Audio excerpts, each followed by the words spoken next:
I always like to ask the question, what would you do if you woke up and before you have your morning coffee, 5 rockets from the Hezbollah terror group strike your northern cities of your country? Well, that's what happened to us today.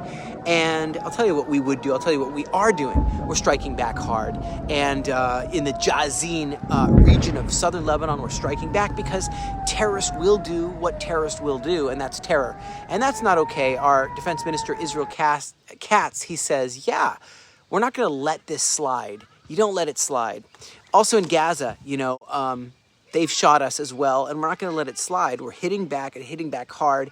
A recent poll says that it's not as fun to live in Gaza as it was before they started a war and a massacre on us and fuel shortages, electricity shortages.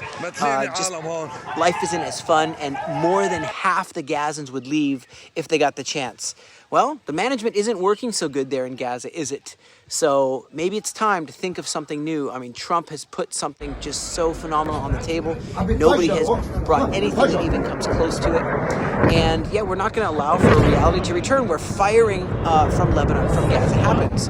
And so we struck in the Shahid Anwar Aziz Square in Gaza City. So you remember when Trump put this idea out, he said, why don't we just remove the Gazans to somewhere and put in a lot of money to rebuild the whole place and let whoever wants to dwell in peace come back. Right? That's his plan. And Egyptian President Abdel Fattah el-Sisi and Jordan's King Abdullah said, we're not going to receive anyone. And Trump requested that they receive between them the 2.2 million Palestinians from Gaza. And but now something has happened, as I shared in my last video.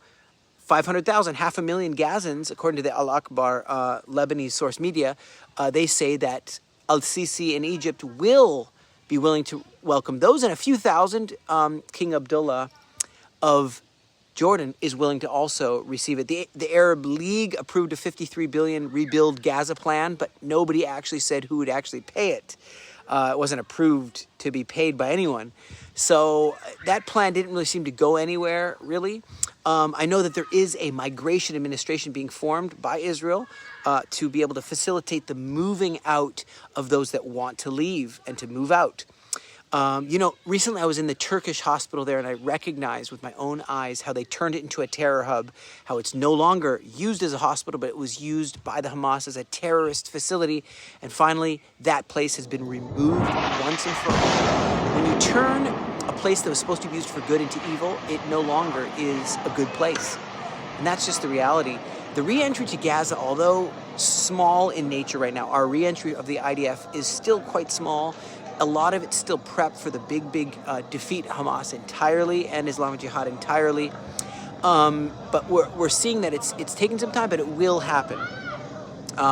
And so what I want to say is that the Syrian military bases of Tadmur and T4 are both threats that we had to strike in Syria. So it just seems like we're really having to keep our eyes open on all borders, even Judea and Samaria, and Jenin especially, and make sure that they will not pose a threat to us.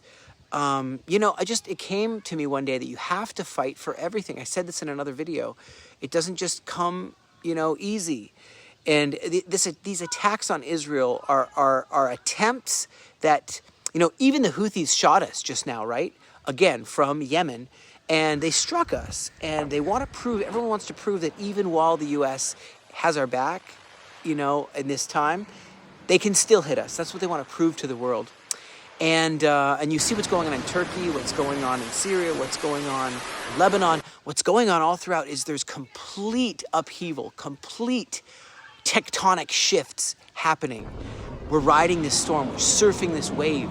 And friends, it's time to be strong. The Bible says in Numbers chapter 33, verse 55, if you don't drive out the inhabitants of the land before you, they will be, those that remain will be irritants in your eyes and thorns in your sides. They will harass you, terrorize you in the land where you dwell. I know that was something given to Joshua, but we're seeing that this Trump plan might have something to it.